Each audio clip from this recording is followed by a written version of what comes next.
मसीह यस्सु के कादर अज़ीम नाम में आप सबकी सलामती हो। आज हम अपनी बाइबल रीडिंग को आगे बढ़ाते हुए खुदावंद के कलाम में से खरूज की किताब उसके 3 बाब को सीखेंगे, जिसमें खास हम देखेंगे कि मूसा को खुदा किस तरह से बुलाकर इतनी बड़ी जिम्मेदारी देता है। सो मेरे साथ अपनी बाइबल मुकद्दस को खोलें और निकालें खरूज की किताब उसका 3 बाब और इसकी पहली आयत से यूं लिखा है, और मूसा अपने खुसर यत्रू की, जो मिद्यान का काहिन था, भेड़ बकरियां चराता था, और वो भेड़ बकरियों को हंकाता हुआ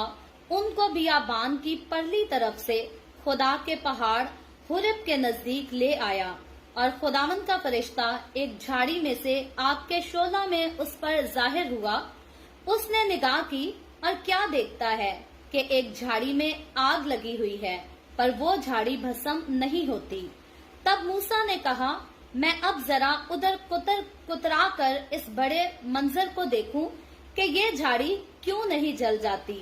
जब खुदा ने देखा कि वो देखने को कतरा कर आ रहा है, तो खुदा ने उसे झाड़ी में से पुकारा और कहा, ए मूसा, ए मूसा। उसने कहा, मैं हाजिर हूँ। तब उसने कहा, इधर पास मत आ, अपने पांव से जूता उतार, क्योंकि जिस जगह तू खड़ा है वो मुकद्दस जमीन है। फिर उसने कहा कि मैं तेरे बाप का खुदा यानी इब्राहिम का खुदा और इसहाक का खुदा और याकूब का खुदा हूँ। मूसा ने अपना मुंह छुपाया, क्योंकि वो खुदा की नजर करने से डरता था।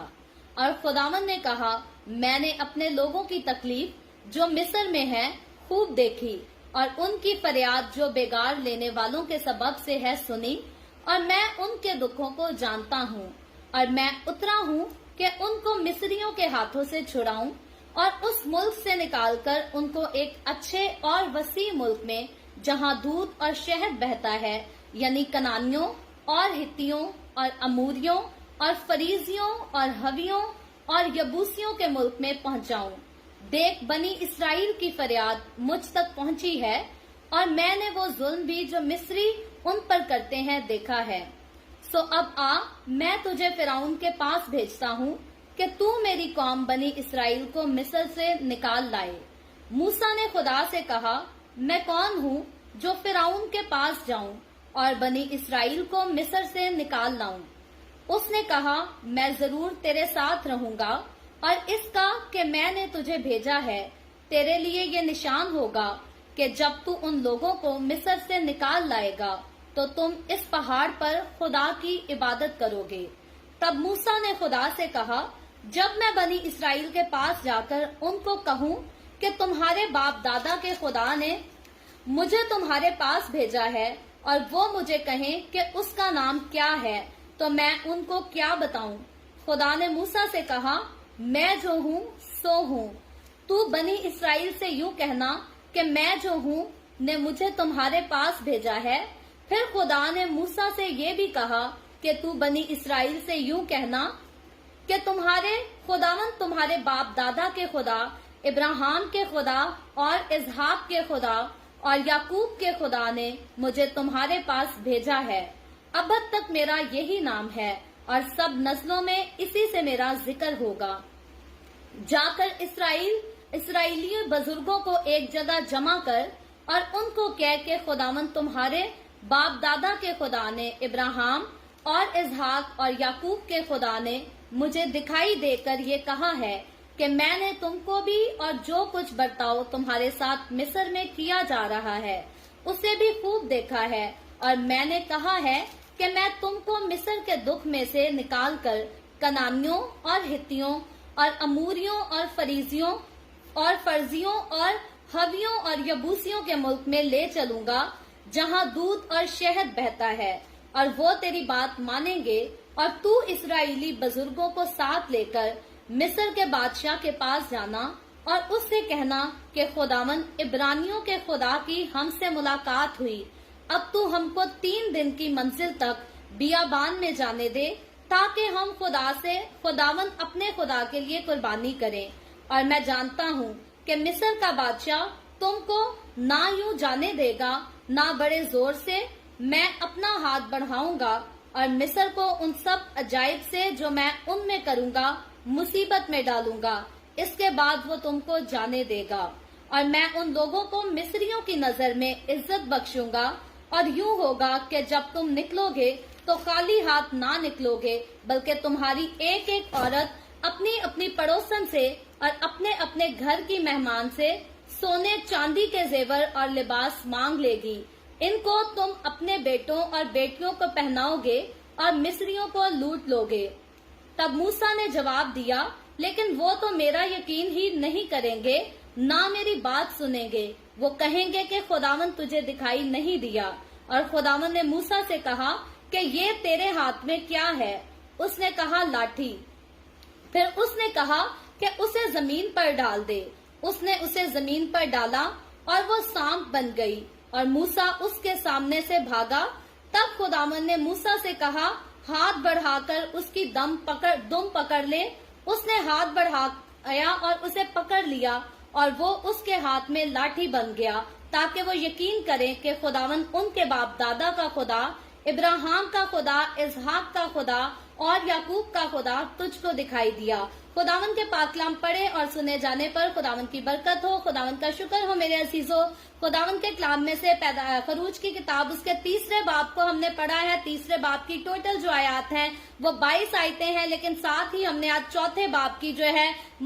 5 आयतें जो हैं शुरू की, उनको भी पढ़ा है, ताकि हमें जो है कहानी का मुकम्मल तौर पर 3 बाब की आसानी से जो है वो समझ आ सके। इसलिए हमने अगले बाब की 5 आयतों को पढ़ा है, लेकिन उन आयतों को हम कल भी जो है वो जरूर दोहराएंगे। इससे पहले परसों जब हमने खुदावन के कलाम को पढ़ा था, खरूज की किताब उसके 2 बाब को सीखा था, तो उसमें हमने देखा था कि मूसा की पैदाइश जो है वो किस तरह से होती है और किस तरह से मूसा जो है वो बचाया जाता है। उस दौर में बचाया जाता है जिस दौर में मिस्र के बादशाह फिरौन ने हुक्म जारी कर दिया था कि इब्रानियों का कोई बच्चा भी जो पैदा होता है वो जीता ना छोड़ा जाए, बल्कि उसे पैदा होते ही जो है वो पानी में बहा दिया जाए ताकि वो मर जाए और खत्म हो जाए, ताकि इब्रानियों की नस्ल जो है वो ना बढ़ सके, आगे तरक्की ना कर सके। लेकिन जब मूसा की पैदाइश होती है तो हमने देखा कि किस तरह से मौजज़ाना तौर पर खुदा की रहनुमाई के वसीला से मूसा के पेरेंट्स ने जो है उससे पहले तो 3 महीने अपने पास छुपाए रखा, और उसके बाद जब उन्होंने टोकरे में बड़ी खूबसूरती के साथ अपने बेटे को बहा दिया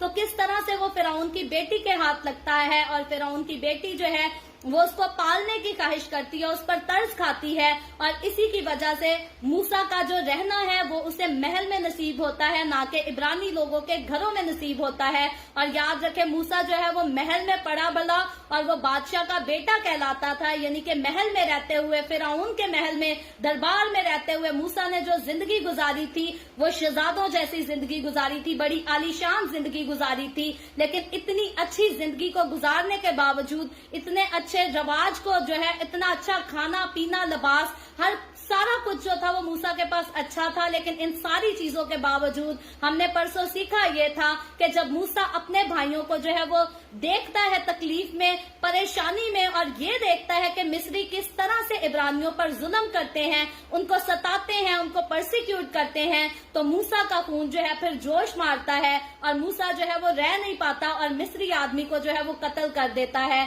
लेकिन अगले ही दिन जब वो अपने इब्रानी भाइयों को आपस में झगड़ते देखता है तो फिर वो किसी एक को भी कत्ल नहीं करता, किसी और के साथ लड़ता नहीं, बल्कि उनकी जो है आपस में सुलह कराने की कोशिश करता है। तो यहाँ से हमने सीखा था कि मूसा के दिल में जो है वो भले मिस्र में पैदा हुआ था, मिस्रियों के घर में पैदा हुआ था, महल में शहजादा बनकर रहा था, लेकिन उसके दिल में जो मोहब्बत थी, जो चाहत थी, जो दर्द था, तड़प थी, वो उसकी अपने खून के लिए, अपने भाइयों के लिए थी। और आज भी अगर हम देखें तो ज्यादातर खून के रिश्ते जो हैं वो एक दूसरे को दुख में, तकलीफ में देखकर सहन नहीं पाते। ऐसे भी खून के रिश्ते हैं जो यूसुफ के भाइयों की तरह अपने भाइयों को मार भी डालते हैं जायदाद के पीछे, लेकिन अगर अक्सरियत की बात करें, ज्यादा लोगों की बात करें, तो अमूमन होता क्या है कि बहन भाइयों में आपस में लड़ाई झगड़े भी होते हैं, एक दूसरे से नाराजगी भी चल रही होती है, मिलते भी नहीं एक दूसरे से। लेकिन जैसे ही उनको पता चलता है कि हमारे इस भाई पर या हमारी इस बहन पर कोई आफत आ गई है,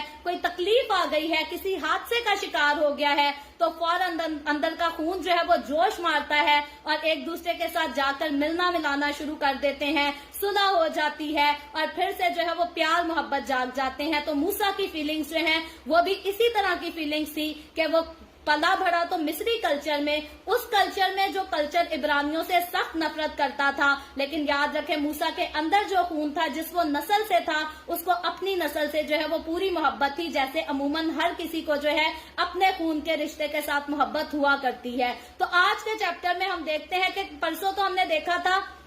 कि मूसा को जो है वो फिरौन का महल छोड़कर और मिस्र छोड़कर भागना पड़ता है और वो मिद्यान में आ जाता है। मिद्यान में एक काहिन के घर आकर ठहरता है और वो काहिन अपनी बेटी के साथ जो है वो मूसा की शादी भी करा देता है। तो हम काफी आगे कहानी बढ़ चुकी थी, हम काफी कुछ सीख चुके थे, लेकिन आज के चैप्टर 3 में जब हम आते हैं तो इसकी पहली आयत में यूं लिखा है, और मूसा अपने खुसर यत्रू की, जो मिद्यान का काहिन था, भेड़ बकरियां चराता था और वो भेड़ बकरियों को हंकाता हुआ उनको बियाबान की परली तरफ से खुदा के पहाड़ हुरिब के नजदीक ले आया। तो अब हम देखते हैं कि वो मूसा जो मिद्यान में पहुंच चुका है और काहिन के घर पर आकर ठहर गया है और काहिन ने अपनी बेटी को उसके साथ ब्याह भी दिया है, उसकी शादी भी करा दी है। अब कहानी आगे बढ़ती है तो यहाँ पर ये किस्सा जब हम देखते हैं तो फिर से हमें लाबिन और याकूब की स्टोरी की तरह की ये कहानी भी लगती है, क्योंकि लाबिन जब अपने ससुर के पास था तो वो भी जो था उसकी भेड़ बकरियों को चुराया करता था, लेकिन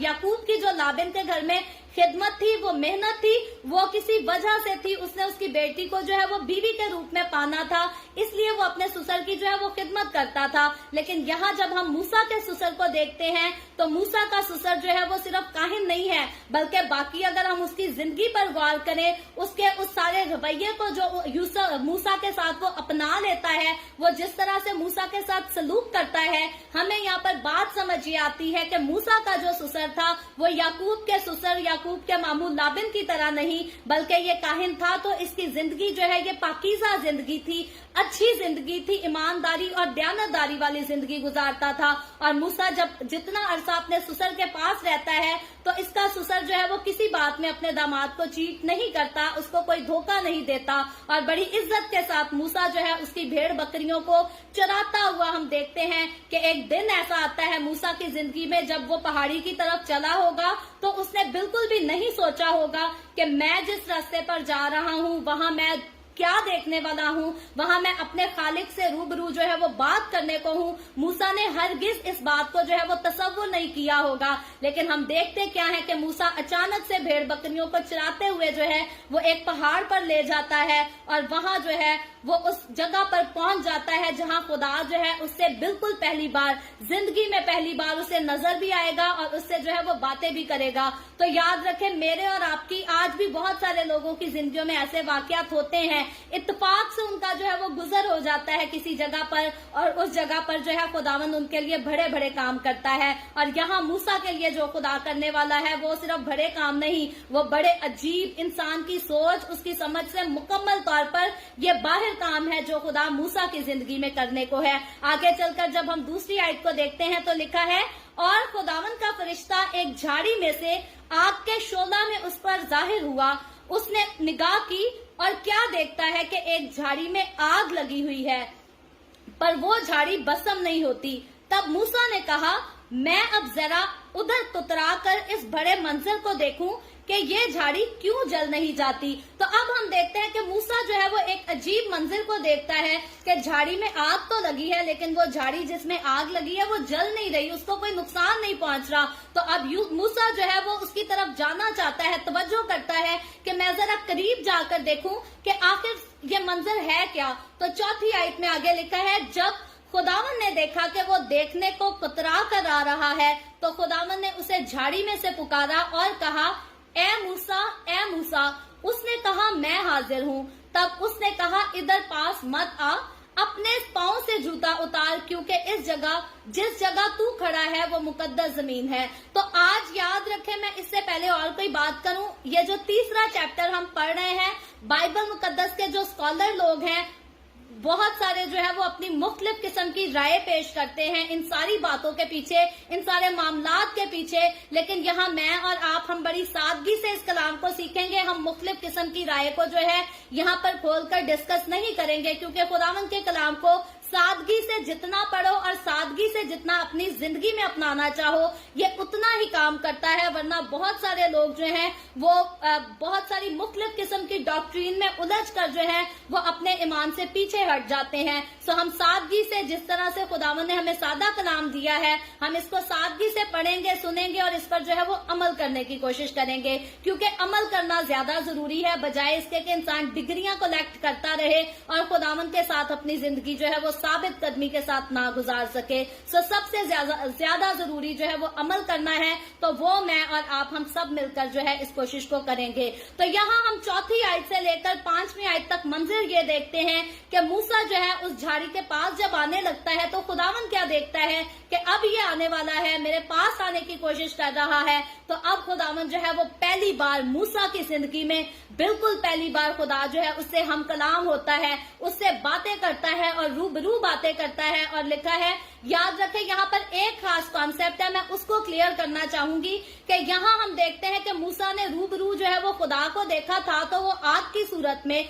लेकिन खुदा जो है वो मूसा के सामने जो है वो जाहिर हुआ था, उस पर हाजिर हुआ था। तो इस बारे में बहुत सारे लोग जो है वो कंफ्यूज हो जाते हैं कि मूसा ने तो खुदा को रूबरू देखा, लेकिन यीशु मसीह ने कहा कि बाप को जो है वो कभी किसी ने नहीं देखा। तो इसकी मिसाल बहुत बार पैदाइश की बाइबल रीडिंग में भी जो है मैं इसका जिक्र कर चुकी हूँ, ताकि आप सबका जो है वो कॉन्सेप्ट यहाँ पर क्लियर रहे। तो याद रखें, ओल्ड टेस्टामेंट में जब इब्राहिम पर खुदा जाहिर हुआ, जब याकूब पर जाहिर हुआ, इसहाक पर जाहिर हुआ और अब यहाँ मूसा पर जाहिर होता हुआ देख रहे हैं, तो ये जो खुदा जाहिर होता है ये बेटा है, ये यीशु मसीह जाहिर होता है मूसा पर, जो उससे बातें करता है। बाकी यीशु ने जो कहा कि बाप को अभी तक किसी ने नहीं देखा, तो यीशु की बात जो है वो 100% सच है। बाप को जो है वो किसी ने नहीं देखा, बेटा ही है जिसने बाप को आकर जाहिर किया। तो बेटा ही था जो पुराने अहदनामा में जाहिर करता था, बेटा ही है जिसने फजल के दौर में नए अहदनामा में जो है वो आकर बाप को जाहिर किया।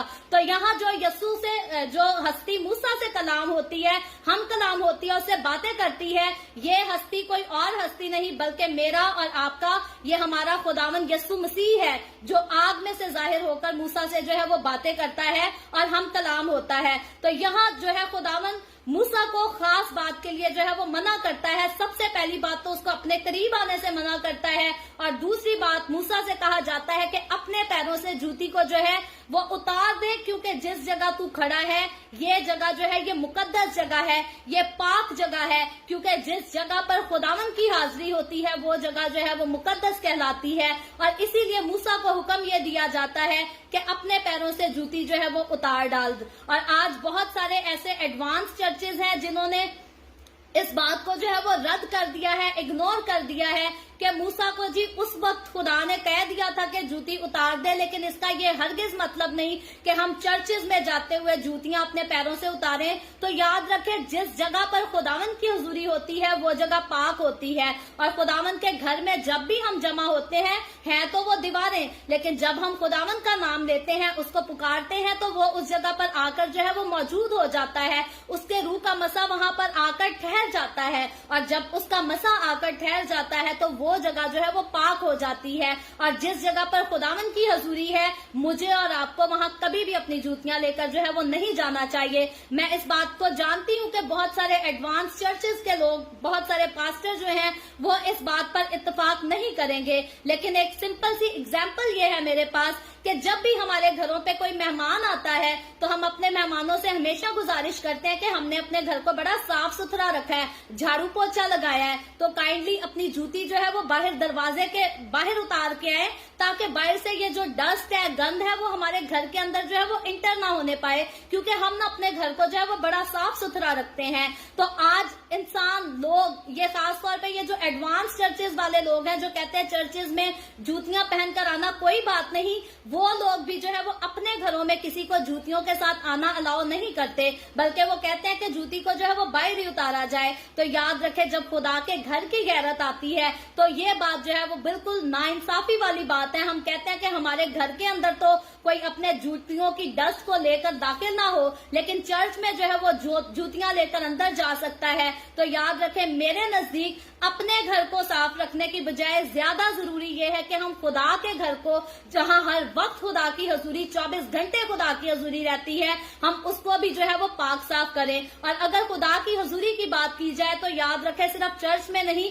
हमारे अपने घरों में, हमारी जिंदगियों में भी 24 घंटे जो है वो खुदा की हजूरी का होना जरूरी है। लेकिन जब हम चर्च के लिहाज की बात करते हैं तो खुदावन के कलाम को यहाँ पर समझते हुए मेरी राय ये है, मेरा ख्याल ये है, मेरा दिल इतना एहतराम जरूर करता है कि अगर मुझे नहीं पसंद कि कोई मेरे घर में जूती लेकर अंदर आए, तो शायद मैं अपने घर आए मेहमानों को तो अलाउ कर दूंगी कि मेरे घर के अंदर जो है वो जूती पहनकर आप कदम रख ले। लेकिन मेरे नजदीक खुदा के घर के अंदर जो है वो हरगिज हमें जूतियां पहनकर नहीं जाना चाहिए। एहतरामन खुदा के नाम की, उसकी हजूरी की भी इज्जत इसी में है, और फिर खुदा के घर की सफाई का भी हमें ख्याल करना चाहिए। हमें शौक है कि हमारे घरों में कोई गंद ना डाले, लेकिन सबसे ज्यादा ख्याल हमें खुदा के घर का होना चाहिए कि खुदा के घर को कोई गंदा ना करे, ना तो गार्बेज के साथ और ना अपनी बदचलनी के साथ, ना अपनी बुरी बातों और ना बड़े कामों के साथ। और फिर कहती हूँ, खुदा का घर और अपने आप को देख ले तो बाइबल मुकद्दस बताती है कि हम भी खुदावंद का जिंदा मकसद हैं।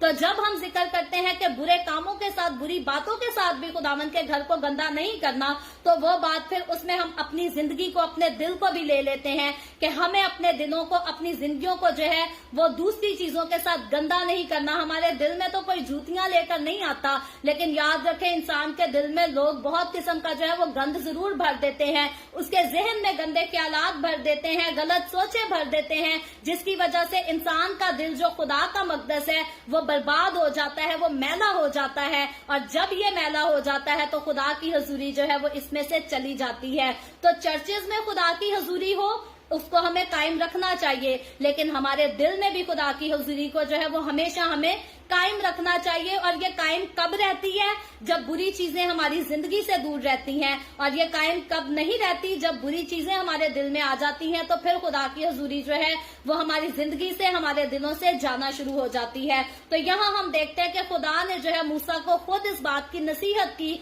उसको कहा कि अपने जूते जो है वो अपने पांव से उतार दे, क्योंकि जिस जगह तू खड़ा है वो जगह मुकद्दस है। और वो जगह क्यों मुकद्दस थी? क्योंकि उस वक्त खुदा की हजूरी जो है वो उस जगह पर मौजूद थी। खुदावंद यसु खुद उस जगह पर मौजूद था।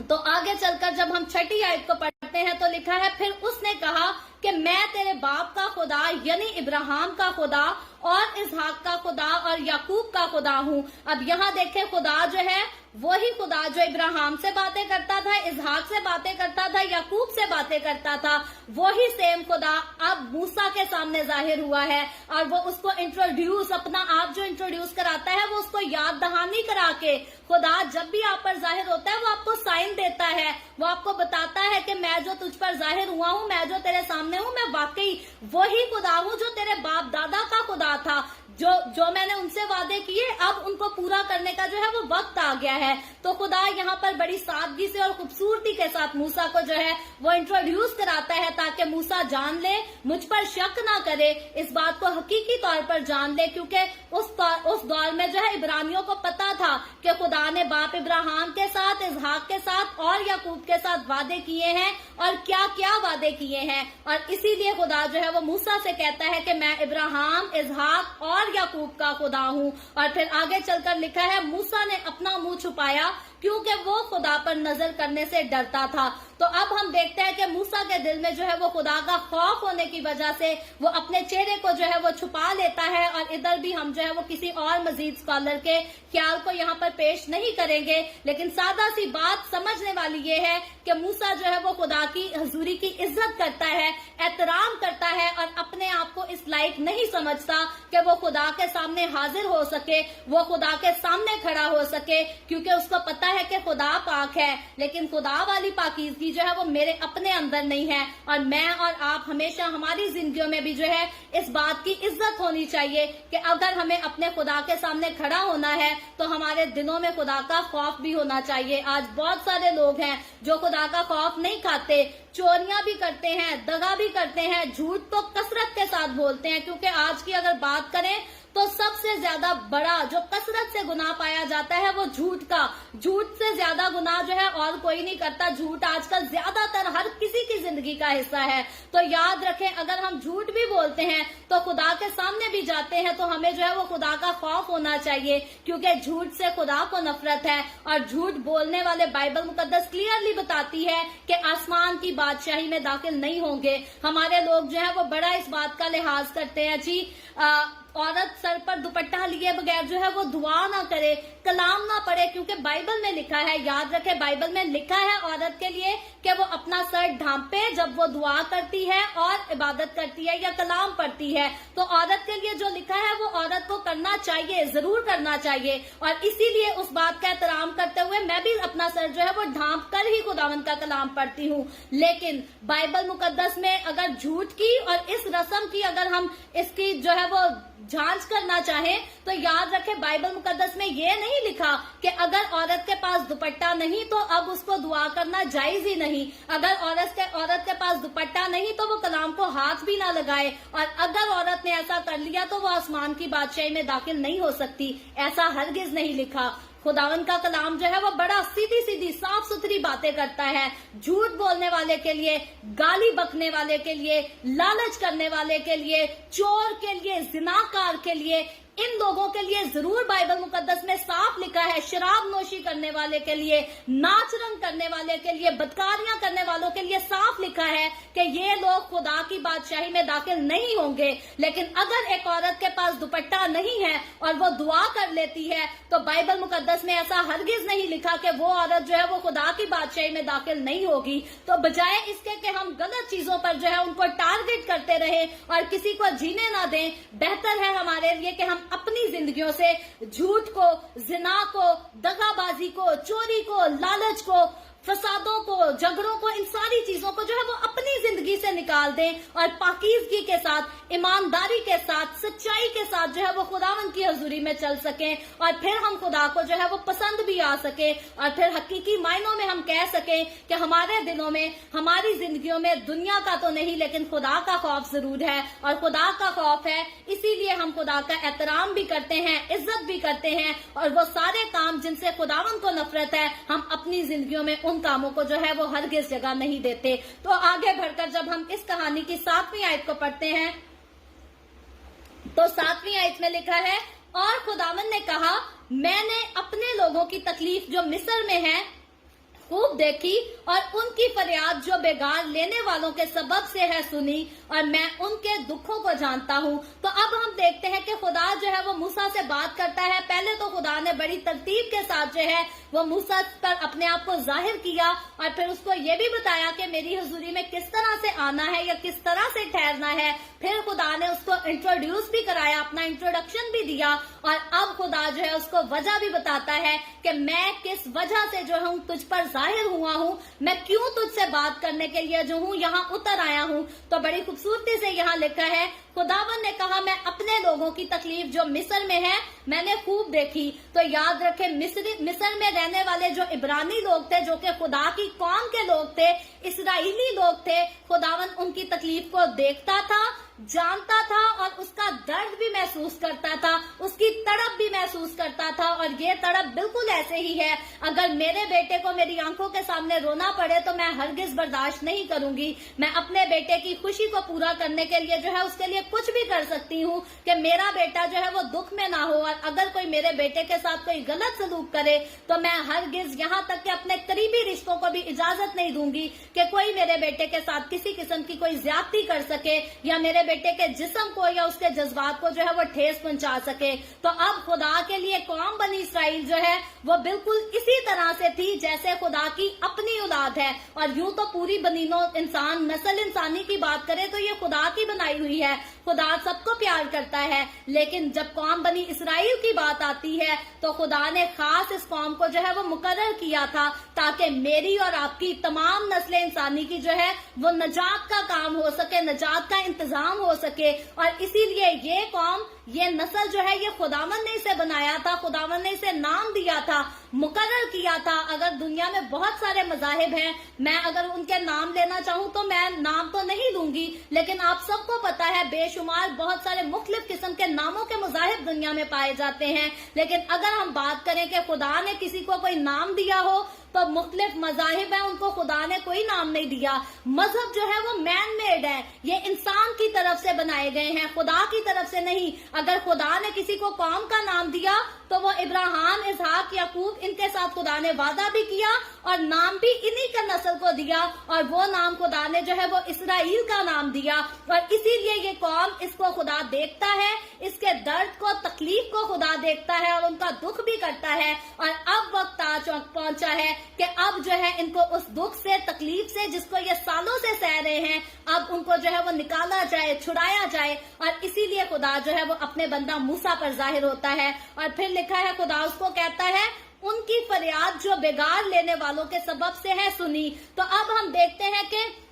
عبرانی لوگوں پر مصر کی طرف سے اس قدر ظلم بڑھ چکا تھا, تکلیفیں اس قدر بڑھ چکی تھی کہ اب یہ لوگ جو ہے یہ آ بھرتے تھے, یہ روتے تھے, تڑپتے تھے, اور ابراہیم, اسحاق اور یعقوب کے خدا کو یاد کرتے تھے, اس سے فریاد کرتے تھے کہ تو نے ہمارے باپ دادا سے وعدہ کیا تھا کہ تو ضرور ہمیں یہاں سے نکال کر وعدہ کی سرزمین میں, ملک موعودہ میں جو ہے وہ ضرور لے کر جائے گا. اور یہی ان کی فریاد جو ہے, انہی کی فریاد کے لیے ہم دیکھتے ہیں کہ خدا کا وعدہ تھا, خدا نے ان کو چھڑانا تو تھا, لیکن یہ وقت جو مقرر ہوا, اب ان کی فریاد جو ہے وہ بہت ہو گئی, اور خداوند نے ان کی فریاد کو سنا. خدا تب بھی فریادوں کو سنتا تھا, آج بھی فریادوں کو سنتا ہے. ہم بھی جب اپنے دکھوں میں, تکلیفوں میں, پریشانیوں میں خداوند کو پکارتے ہیں تو وہ ہماری بھی سنتا ہے, وہ ہمیں بھی دکھوں سے جو ہے وہ چھڑا لیتا ہے. اگر میں اپنی پرسنل لائف کی بات کروں تو پچھلے سال کہ یہ والے جو میرے دن تھے وہ مشکل ترین دن تھے میری زندگی کے. میں بہت زیادہ پریشان تھی, میں بہت زیادہ تکلیف میں تھی,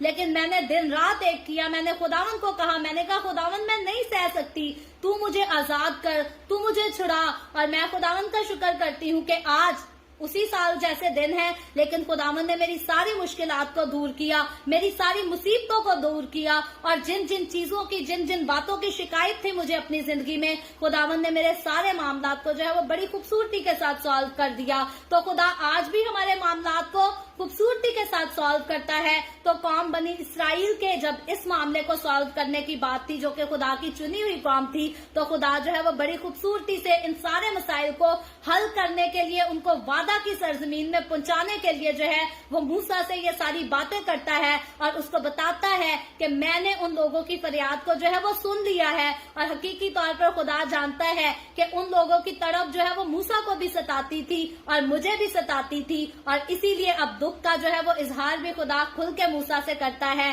اور آگے لکھا ہے میں ان کے دکھوں کو جانتا ہوں. موسیٰ بھی ان کے دکھوں کو دیکھ کے آیا تھا, جانتا تھا, اور خدا بھی اس بات کا اقرار کرتا ہے کہ میں ان کے دکھوں کو جانتا ہوں, میری آنکھوں سے کچھ بھی چھپا نہیں. مجھے پتا ہے کہ میری قوم کے لوگوں کے ساتھ جو ہے وہ کیا ہو رہا ہے, کیوں ہو رہا ہے. اور آگے 8ویں آیت میں لکھا ہے اور میں اترا ہوں کہ ان کو مصریوں کے ہاتھ سے چھڑاؤں اور اس ملک سے نکال کر ان کو ایک اچھے اور وسیع ملک میں جہاں دودھ اور شہد بہتا ہے, یعنی کنانیوں اور ہتیوں اور اموریوں اور فرزیوں اور ہویوں اور یبوسیوں کے ملک میں پہنچاؤں.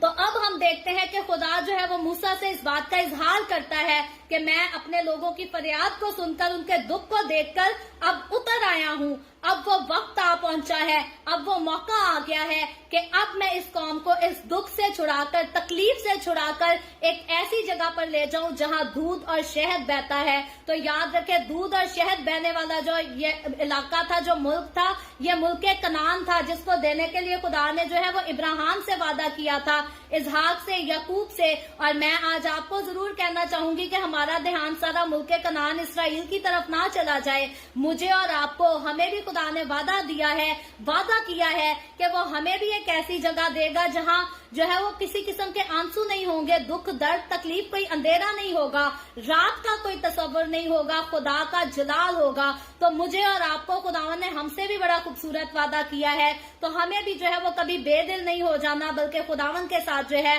وہ مسرور رہنا ہے. اور جس طرح ہم دیکھتے ہیں کہ خدا قوم بنی اسرائیل کی فکر کرتا تھا, عبرانیوں کی فکر کرتا تھا, وہ آج میری اور آپ کی हमारी भी फिक्र करता है। आगे चलकर हम देखें तो 9वीं आयत में लिखा है, देख बनी इसराइल की फरियाद मुझ तक पहुंची है और मैंने वो जुल्म भी जो मिस्री उन पर करते हैं देखा है। तो खुदा फिर से इजहार करता है कि मैं सब कुछ देखता हूँ। और लिखा है 10वीं आयत में,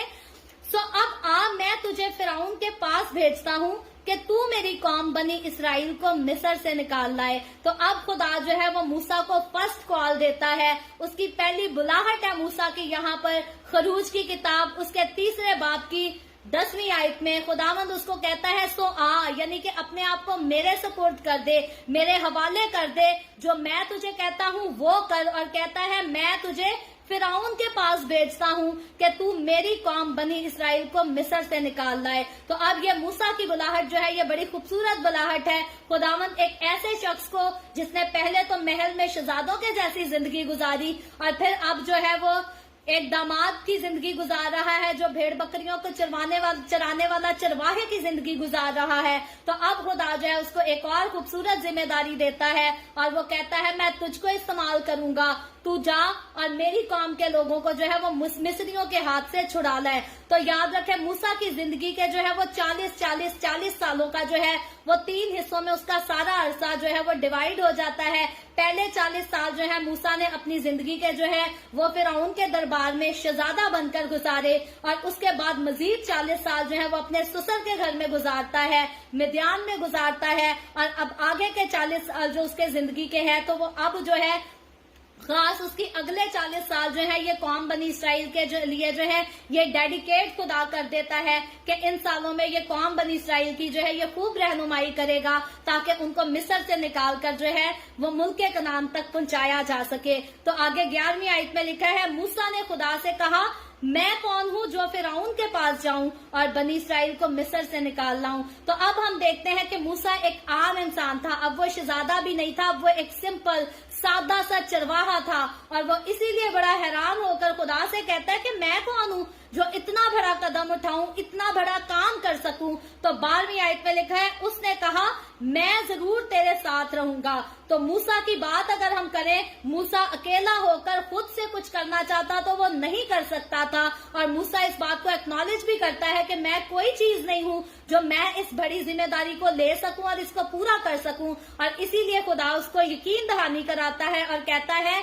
मैं जरूर तेरे साथ रहूंगा। तो मूसा खुदा की बुलाहट को मानता है तो खुदा उसके साथ रहता भी है। मैं और आप, खुदावन ने हमसे भी वादा किया है कि मैं जमीन की इंतहा तक हमेशा तुम्हारे साथ रहूंगा, जब तक ये दुनिया है मैं हमेशा तुम्हारे साथ रहूंगा, कभी तुम्हें नहीं छोड़ूंगा। तो अब हम मूसा की जिंदगी की तरफ देखेंगे कि जो जो कुछ खुदा मूसा से कराता है, मैं और आप अगर हम अपने आप को खुदा के सपोर्ट कर देते हैं तो वो हमें भी, हमसे भी बड़े बड़े काम जो है वो करा सकता है और जरूर कराएगा। तो यहाँ खुदा जो है वो मूसा को यकीन दिलाता है कि मैं जरूर जो हूँ मैं तेरे साथ रहूंगा, तुझे अकेला नहीं छोड़ूंगा। लिखा है और इसका कि मैंने तुझे भेजा है, तेरे लिए ये निशान होगा कि जब तू उन लोगों को मिस्र से निकाल लाएगा तो तुम इस पहाड़ पर खुदा की इबादत करोगे। तो अब खुदा जो है उसको निशान देता है कि तेरे लिए निशान ये होगा कि जब उन लोगों को वहां से छुड़ा लाओगे तो इसी पहाड़ पर आकर, जिस पहाड़ पर मैं अभी तेरे साथ रूबरू बातें कर रहा हूँ,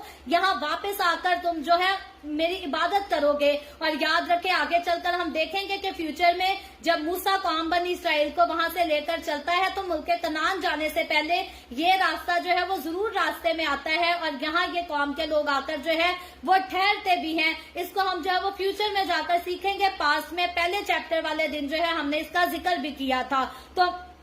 आगे 13वीं आयत में लिखा है, तब मूसा ने खुदा से कहा जब मैं बनी इसराइल के पास जाकर उनको कहूं कि तुम्हारे बाप दादा के खुदा ने मुझे तुम्हारे पास भेजा है और वो मुझे कहें कि उसका नाम क्या है तो मैं उनको क्या बताऊंगा। तो अब हम देखते हैं कि मूसा जो है वो खुदा को जान तो चुका, उसने खुदा को देख भी लिया, उससे बातें भी कर ली, लेकिन अब मूसा को फिक्र ये है कि मैं तो तुझे जान गया हूँ, लेकिन जब उन लोगों के पास जाऊंगा तो उनको मैं कैसे यकीन दिलाऊंगा कि तूने मुझसे बातें की हैं। तो इंसान होते हुए मूसा जो है वो इन बातों से अभी भी जो है वो खौफ खाता है, उसको एक उलझन है कि वो लोग मेरा यकीन कैसे करेंगे। और फिर आगे 14वीं आयत में लिखा है, खुदा ने मूसा से कहा मैं जो हूँ सो हूँ, तू बनी इसराइल से यूं कहना कि मैं जो हूँ ने मुझे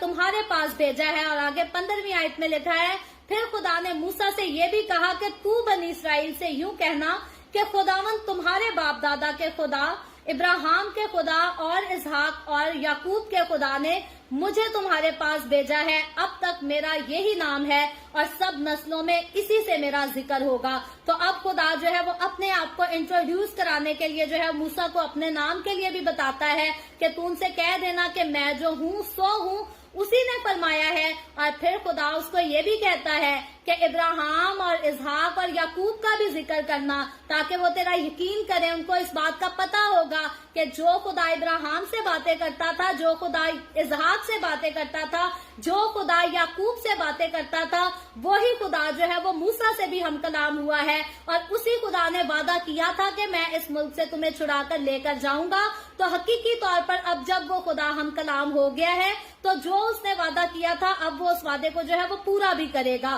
तो आगे चलकर 16वीं आयत में लिखा है, जाकर इस्राएली बुजुर्गों को एक जगह जमा कर और उनको कह के खुदावन तुम्हारे बाप दादा के खुदा इब्राहिम और इसहाक और याकूब के खुदा ने मुझे दिखाई देकर ये कहा है कि मैंने तुमको भी और जो कुछ तुमसे बर्ताव तुम्हारे साथ मिस्र में किया जा रहा है उसे खूब देखा है। और 17वीं आयत में लिखा है, और मैंने कहा है कि मैं तुमको मिस्र के दुखों से निकालकर कनानियों और हित्तियों और अमूरियों और फर्जियों और हवियों और यबूसियों के मुल्क में ले चलूंगा जहां दूध और शहद बहता है। तो अब हम देखते हैं जिस बात को खुदा ने पहले मूसा को अपना सेम इंट्रोडक्शन दिया, अब उसी सेम बात को जो है मूसा को खुदा हुक्म देता है कि इसी बात से तूने मुझे जब इंट्रोड्यूस कराना है इब्रानी कौम में, तो सेम इन्हीं अल्फाजों को, इन्हीं बातों को जो है वो रिपीट भी करना है। और आगे 18वीं आयत में लिखा है, और वो तेरी बात मानेंगे। तो अब खुदा कहता है कि वो तेरी बात पर जो है वो यकीन करेंगे। क्यों करेंगे? क्योंकि वो जानते हैं, उनको याद है और उन्होंने यही फरियाद की है खुदा से